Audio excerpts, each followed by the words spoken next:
Un concepto erróneo común que se repite incluso hoy en día es la creencia de que la gente en la Edad Media pensaba que la Tierra era plana. En contraste con esta comprensión moderna, no hay ninguna creencia seria registrada en una Tierra plana durante la Edad Media. Ya en el siglo VI a.C., los científicos griegos determinaron con éxito la forma de nuestro planeta y calcularon casi exactamente la circunferencia de la Tierra mucho antes del comienzo de la Era Común.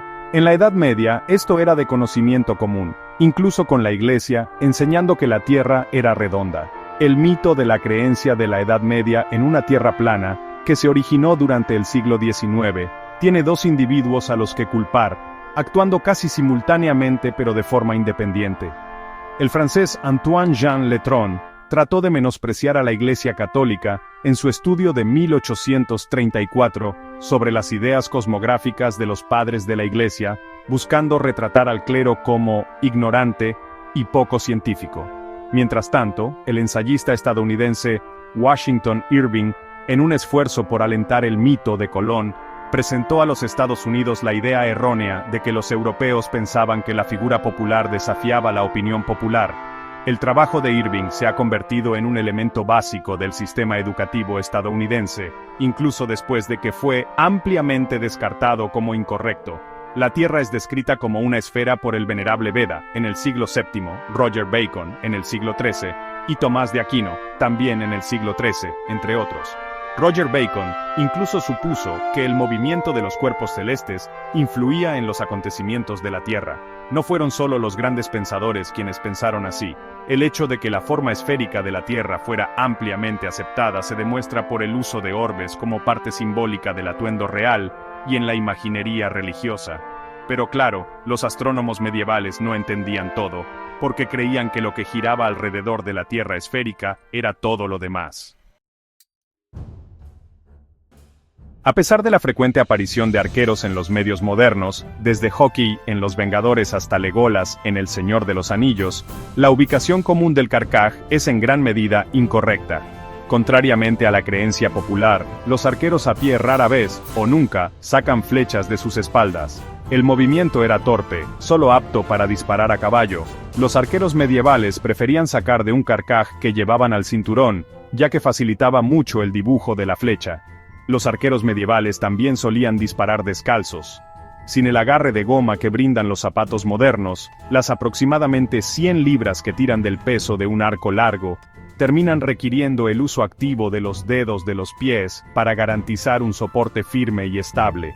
Otra cosa que se habla mucho sobre el tiro con arco es el origen del signo V, con el llamado saludo de dos dedos, que se considera que se originó en la práctica francesa de quitar los dedos índice y medio de los arqueros ingleses, capturados para detener de usar arcos largos. No hay evidencia que respalde esta afirmación, aunque operar un arco largo medieval en realidad requiere solo 3 dedos, lo que hace que quitar 2 sea intrascendente y contraproducente. De hecho, como ya mencionamos en nuestro tablero de Instagram de Curiosidad Medieval sobre la vida de un soldado medieval, los soldados comunes capturados generalmente, no todos, eran ejecutados, ya que no tenían un valor de rescate. En muchas representaciones populares de vikingos, un tema constante es omnipresente: cascos con cuernos. Esta representación ha disminuido en los últimos años, pero todavía es posible ver a los pueblos nórdicos retratados con cascos con cuernos. Pero claro, no hay constancia de que los vikingos llevaran este tipo de atuendo. Los vikingos rara vez usaban cascos. En las raras ocasiones que lo hacían, se cree que por lo general usaban cascos hechos de hierro o cuero. Los peligros de una armadura pesada cuando se viaja a través de cuerpos de agua abiertos son evidentes, por lo que aligerar a la persona en caso de hundimiento era vital para sobrevivir. Está bien, pero ¿de dónde salió eso? Pues bien, el origen de este mito es mucho más reciente de lo que uno podría imaginar, a partir del siglo XIX.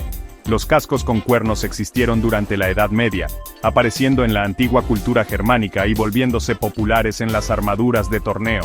Inspirándose en estas tradiciones alemanas, cuando Karl Emil Doppler diseñó el vestuario para una representación en el Festival de Bayreuth de la legendaria ópera de Richard Wagner, Der Ring des Nibelungen, en 1876, decidió incluir cascos con cuernos para los personajes vikingos de la obra. El impacto en los espectadores, mostrando fuerza y crueldad. Y eso funcionó a la perfección, la ópera fue un éxito, y junto con eso, llevó a que la influyente representación de los vikingos se convirtiera en una parte indeleble, aunque errónea, de la imaginación popular. Basta con teclear en un buscador las palabras tortura de la Edad Media o Inquisición, aparecerán de inmediato la conocida Dama de Hierro, aparte de supuestos youtubers que publican videos al respecto. Bueno, la Dama de Hierro, una especie de cápsula de tamaño humano que contiene una serie de púas internas, es un infame dispositivo de tortura. Sellando a una víctima en el interior, las púas perforan al individuo en lugares no vitales, lo que lleva a una muerte lenta y agonizante. Sin embargo, a pesar de aparecer en varios museos de todo el mundo, la historia del dispositivo es casi seguro ficticia. La primera referencia al artilugio se originó del filósofo alemán Johann Philipp Siebenkees, a fines del siglo XVIII, detallando un relato falso de la ejecución de un falsificador de monedas en 1515 en Nuremberg. Siguiendo esta historia de engaño, Matthew Peacock creó una doncella de hierro a principios del siglo XIX y vendió su invento a un museo. En el siglo XIX, la Dama de Hierro fue catalogada como un instrumento medieval y fue exhibida en varios museos del mundo. El San Diego Museum of Man y el University Museum of Meiji también lo expusieron, pero contradictoriamente un columnista de la propia página del San Diego Museum of Man publicó, el 25 de julio de 2012, un artículo llamado Medieval Imposter, The Iron Maiden, la Dama de Hierro, impostora medieval. En este texto, el columnista refuta el supuesto uso de tal instrumento en una ejecución realizada el 14 de agosto de 1515. La narración era un cuento, una fábula, con poco o ningún valor histórico. Así declara el Dr. Klaus Graf, el objeto de ejecución, Dama de Hierro, es una ficción del siglo XIX, ya que no fue hasta el siglo XIX que las llamadas capas Richard, también llamadas damas, estaban provistas de espinas de hierro. De esta manera los objetos fueron adaptados a las terribles fantasías de la literatura y las leyendas. Una de las percepciones más frecuentes de la Edad Media es que todos morían jóvenes, con una cifra común que afirma que 9 de cada 10 personas morían antes de los 40 años. Si bien podría decirse que esto es cierto hasta cierto punto, ya que los hombres nacidos, digamos, entre 1276 y 1300, solo viven un promedio de 31 a 33 años, esta estadística también es muy engañosa. La eficacia de la medicina era notablemente limitada, el parto era rutinariamente fatal para las mujeres, y las enfermedades cotidianas de hoy eran terminales para nuestros antepasados.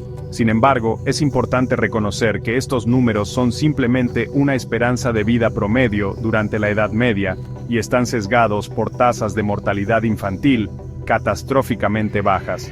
En consecuencia, mientras que la esperanza de vida promedio al nacer era de solo 35 años, esto incluye a aquellos que vivieron vidas extremadamente cortas.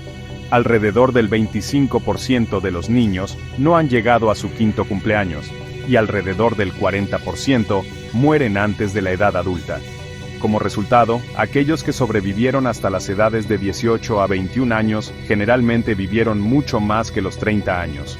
Un miembro masculino de la aristocracia inglesa, habiendo llegado a la edad de 21 años, podía razonablemente esperar ver sus 60 años o principios de los 70 entre 1200 y 1550, mientras que incluso los campesinos podían sobrevivir hasta los 50 e incluso los 60 años. La alta tasa de muertes en la primera infancia manipula los datos para inducir una representación mucho más baja de la esperanza de vida que la que disfrutaban los que vivieron en la Edad Media. Es simple, impactante y en cierto modo divertido, ya que retrata a la gente del pasado como extremadamente atrasada y a nosotros, por extensión, como ilustrados y solo mejores. También es muy probablemente muy erróneo, está muy extendido, principalmente por páginas y vídeos de las supuestas nietas de brujas del siglo XXI, diciendo que se usaba en la Edad Media. Bueno, cuando consideramos la evidencia de los cinturones de castidad medievales, como hizo Classen en su libro The Medieval Chastity Belt, A Myth-Making Process, rápidamente queda claro que no hay mucho de eso. Primero, no hay informes, ni ilustraciones del uso de cinturones de castidad, y aún menos especímenes físicos. Y los pocos libros sobre el tema dependen en gran medida unos de otros, y todos citan los mismos libros. Las referencias a los cinturones de castidad en los textos europeos se remontan a siglos atrás, pero hasta los años 1100, todas estas referencias se formularon en teología como metáforas de la idea de fidelidad y pureza. Por ejemplo, una fuente latina advierte a la Virgen honesta para tener el yelmo de la salvación delante de ella, la palabra de verdad en su boca, el verdadero amor de Dios y del prójimo en su pecho, el cinturón de castidad en su cuerpo. Posiblemente las vírgenes que siguieron este consejo andaban con cascos de metal y manteniendo en sus mejillas alguna manifestación física de la palabra verdad, como un fajo de tabaco, así como calzoncillos metálicos. O, posiblemente, nada de esto estaba destinado a ser tomado literalmente. El diseño más antiguo existente de un cinturón de castidad apareció en 1405, en una obra de ingeniería militar llamada Bellifortis, entre diseños detallados de catapultas, armaduras, dispositivos de tortura y otros instrumentos de guerra. Aunque el cinturón de castidad está representado con gran detalle, nadie ha encontrado nunca un ejemplo físico que data de este periodo. No fue hasta el siglo XVI que el cinturón de castidad comenzó a aparecer con más regularidad en ilustraciones, grabados y xilografías. Una de las cosas más comunes de la Edad Media es que la gente en ese momento solo bebía cerveza y vino en lugar de agua. Supuestamente, esto se debió a que el agua en ese momento era generalmente demasiado peligrosa para beber de manera segura, ya que a menudo estaba contaminada con patógenos mortales. Eso no es verdad.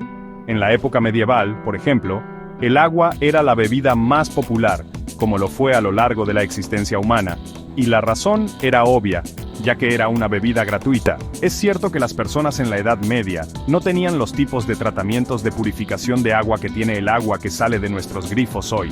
La contaminación era una preocupación, sin duda. Pero la gente medieval, como todos los humanos desde que nuestra especie comenzó a caminar erguida, sabía lo suficiente como para detectar y evitar el agua obviamente contaminada. En resumen, la gente en el pasado tenía suficiente sentido común y conocimiento común para saber que el agua pantanosa, fangosa y turbia no era buena para beber. A pesar de parecer pesada, la armadura de placas medieval no era un obstáculo molesto para el combate. Fue diseñada para proteger y ayudar a la locomoción y la agilidad, pudiendo cubrir todo el cuerpo desde el cuello hasta los pies. Una armadura de placa de acero pesaba entre 15 y 30 kilogramos, mucho menos que el equipo de un bombero moderno comparable. Además, a finales de la Edad Media, la placa no era un accesorio excepcionalmente raro para que un soldado la usara en la batalla. De hecho, alrededor del 50 a 60% de los ejércitos franceses durante el siglo XV lucharon a pie con armadura completa, al igual que los ingleses en la Guerra de las Rosas. Las razones de esta idea errónea que prolifera en la cultura moderna son tres. Primero, la armadura que ha sobrevivido en buenas condiciones para ser preservada en museos es de una calidad particularmente alta. En segundo lugar, la obra maestra cinematográfica de 1944 de Laurence Olivier, Enrique V, defendió este mito contra el consejo de los asesores históricos de la película, cimentando la noción en nuestra imaginación. Y finalmente, la armadura de torneo era de hecho excepcionalmente pesada y muy ornamentada. En consecuencia, es la armadura de torneo la que se exhibe comúnmente en los museos, en lugar de la armadura de combate. Estos trajes pesaban 50 kilogramos o un poco más, y debían cerrarse con llave para evitar que el combatiente se derrumbara bajo el suelo con un impacto torpe. Las personas extremadamente religiosas eran bastante comunes en la época medieval, desde los que se dedicaban a peregrinaciones masivas, flagelantes, místicos y santos. Sin embargo, Esto no significa que todos en la Edad Media estuvieran obsesionados con la religión. Tampoco significa que la gente en ese momento no se involucrara en una reflexión escéptica. Había mucha gente común que no creía en una variedad de creencias comunes. Su escepticismo iba desde dudar de que los santos realmente hicieran milagros, hasta no estar seguro de si el milagro de la Eucaristía era real, hasta cuestionar si realmente hubo una resurrección y una vida después de la muerte. Otros ni siquiera creían que Dios tuviera algo que ver con la naturaleza y el crecimiento de cultivos y plantas. En cambio, atribuyeron estas cosas a la simple mecánica de trabajar y cuidar el suelo. Muchas personas, a veces la mayoría, han expresado su escepticismo simplemente alejándose de la iglesia. Por ejemplo, un sacerdote español le escribió a su obispo a principios del siglo XIII, quejándose de que casi nadie se molestaba en ir a la iglesia los domingos. En cambio, la gente prefería pasar el resto del día durmiendo o divirtiéndose. Un estereotipo común sobre el periodo medieval, principalmente de las páginas de redes sociales de supuestas nietas de brujas que no se quemaron, gira en torno a la suposición de que fue una era de superstición generalizada, durante la cual las autoridades de la iglesia estaban quemando brujas a diestra y siniestra. Si bien es cierto que las personas en la Edad Media eran extremadamente supersticiosas, especialmente en comparación con la era moderna, sus supersticiones no encontraron expresión en las cacerías de brujas. Sin duda, hubo algunos ensayos de curanderos en ese entonces, pero fueron relativamente raros. Cuando ocurrieron, generalmente fueron realizados por autoridades seculares y no dirigidos por la iglesia. De hecho, durante la mayor parte de la era medieval, el mensaje estándar difundido por los clérigos sobre la magia era que eran tonterías que no funcionaban. La locura de las brujas europeas fue otro fenómeno de los siglos XVI y XVII. Comenzó después de que Heinrich Kramer escribiera Malleus Maleficarum a fines del siglo XV, en un intento de convencer a un público incrédulo de que las brujas existían. Cuando se publicó, la iglesia de hecho condenó el libro y advirtió a los inquisidores que no creyeran lo que decía, incluso colocándolo en el índice. Si bien a menudo imaginamos a nuestros antepasados arrancando salvajemente la carne del hueso con sus propias manos, la verdad sobre la cena en la Edad Media es más civilizada. Las cucharas se encuentran entre los utensilios más antiguos hechos por el hombre. La evidencia arqueológica, ya en el año 1000 a.C. en el Antiguo Egipto, sugiere la existencia de cucharas de marfil, madera y pizarra, mientras que se han descubierto cucharas hechas de bronce y plata en los territorios de los imperios griego y romano. Documentado por primera vez en la Edad Media en 1259, incluido en un itinerario de las posesiones de Eduardo I, el uso del instrumento se había generalizado tanto que en el período Tudor era costumbre obsequiar a un niño bautizado con el regalo de una cuchara de apóstol. Asimismo, las primeras bifurcaciones conocidas se originaron en el Antiguo Egipto, pero también aparecieron en China, que proliferaría el dispositivo por la ruta de la seda hasta el mundo occidental. Grabado durante el siglo XI en Venecia, se desató un debate en la ciudad italiana sobre la cuestión de si usar cubiertos era un acto de desafío a Dios, porque Dios, en su sabiduría, le dio al hombre tenedores naturales, sus dedos. A pesar de esta breve agitación religiosa, causada por la cuchillería moderna del siglo XIV, era común en los hogares europeos, como lo demuestra el cambio en los restos dentales, a medida que se desarrollaba la sobremordida, para compensar el uso de tenedores de mesa. Cuando el autor George R.R. Martin fue criticado por retratar su reproducción de fantasía de la Europa medieval como abrumadoramente blanca, el autor respondió que su creación analiza la fantasía de las islas británicas en su mundo, y era históricamente precisa. A pesar de ser una idea generalizada de Europa, considerada solo como diversificación en las últimas décadas, Europa siempre ha sido de hecho un crisol de diversidad demográfica. La raza no se veía conceptualmente de la misma manera que gran parte de la humanidad hoy en día, con la esclavitud racial aún no introducida, y mientras existían tensiones y discriminación, las comunidades coexistían en relativa paz. Grandes porciones de la península ibérica permanecieron bajo control islámico, a saber, árabe y bereber, durante gran parte de la Edad Media, y solo terminó en 1492. A lo largo de este periodo, judíos, musulmanes y cristianos coexistieron en toda España. Cuando los judíos fueron expulsados de la España cristiana después de la Reconquista, emigraron por toda Europa y el norte de África. Mientras tanto, inmigrantes de Asia Central, que huían de las hordas mongolas, ingresaron a Europa del Este, formando comunidades en lo que hoy es Rusia, Ucrania y el Cáucaso. El Otelo de Shakespeare, entre otras obras, hace una notable referencia a la existencia de personas no blancas en toda la sociedad europea, con personajes como San Mauricio celebrados a pesar de su diversidad física. Entre las suposiciones comunes que se hacen sobre nuestros antepasados medievales, se cree ampliamente que eran terriblemente insalubres. Desde afirmaciones de que la gente prefería casarse en junio por el baño anual que se realizaba en mayo, hasta la exageración de la breve histeria durante la peste negra de que el baño abría los poros y exponía el cuerpo a miasmas peligrosos. Estas creencias han echado raíces en nuestros entendimientos populares. Si bien no cumplían con los estándares de la Edad Moderna, los habitantes de la Edad Media eran de hecho sorprendentemente conscientes de su higiene corporal.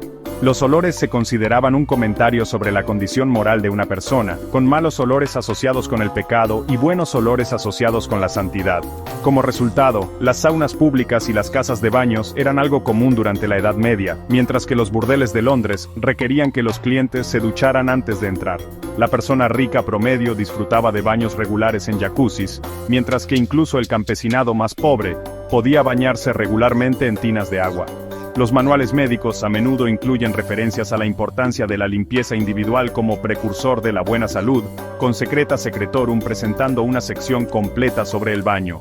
Las casas de baños también cumplían una función social importante, ya que, según los informes, Carlomagno invitaba a sus hijos, nobles, amigos e incluso asistentes a bañarse con él.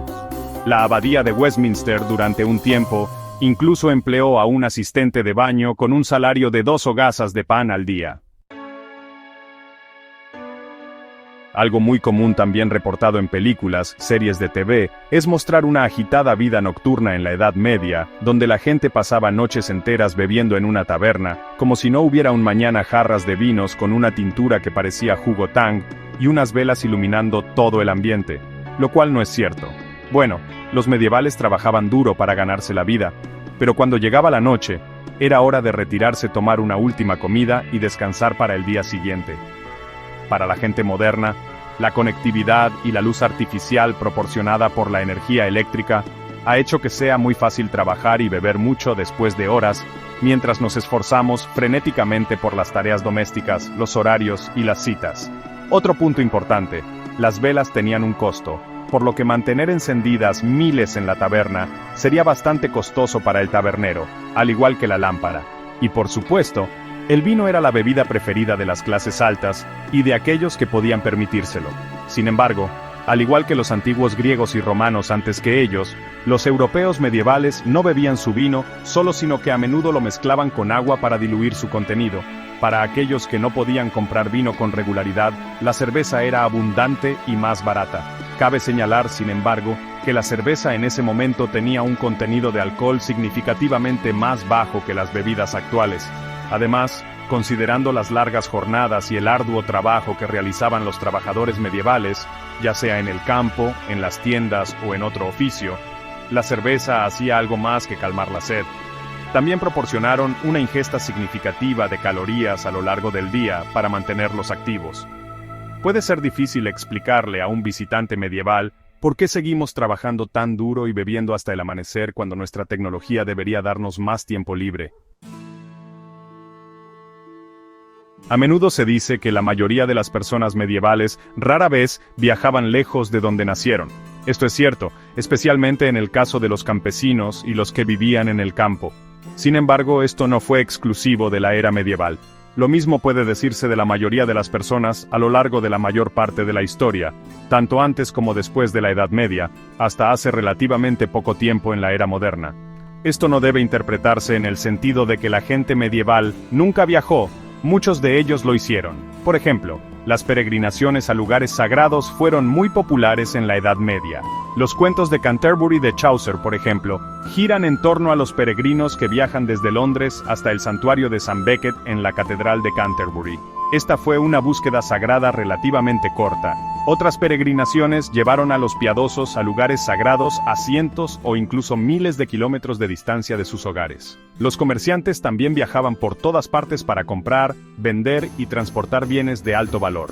La economía comercial medieval a larga distancia presentaba, entre otras cosas, ámbar y pieles del Báltico, especias de la India transportadas a través del Medio Oriente, sedas de China.